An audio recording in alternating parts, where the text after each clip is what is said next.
அந்த பானை எதற்கு அடையாளமா இருக்கிறது தெரியுமா? நம்முடைய சுயம். ஹalleluya.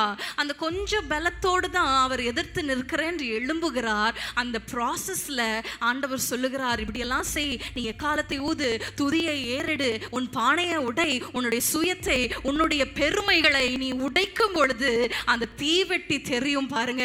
அந்த அபிஷேகம் வெளியே வரும் பொழுது அந்த கூக்குரல் இட்டு எதிரிகள் சிதறி போவார்கள். ஹalleluya, ஹalleluya. சிதறடிக்கிறவன் நம்ம முகத்துக்கு முன்பாக வந்தாலும் அந்த அபிஷேகத்தின் பலன் என்ன செய்யும்?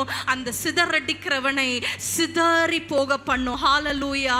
இன்றைக்கு கொஞ்சம் பலன் தான் இருக்கு, நான் அவங்கள நம்பி இருக்கேன், இவங்கள நம்பி இருக்கேன். இல்ல, உங்களுடைய நம்பிக்கை பலன் கர்த்தரா இருப்பாராக. ஹalleluya. நீங்கள் அபிஷேகத்தில் நிரம்பி நீங்கள் ஜெபிக்கும் பொழுது ஆட்டோமேட்டிக்கா ஆண்டவர் எதெல்லாம் நமக்கு விடணும், எப்படிப்பட்ட பேச்சுகளெல்லாம் நம்ம விடணும், எப்படிப்பட்ட பார்வைகளை நம்ம விடணும், எப்படிப்பட்ட சிந்தைகளை நம்ம விடணும், அந்த பானையை உடைப்பது போல நம்மளை உடைத்து அவர் உருவாக்குவார். ஹalleluya.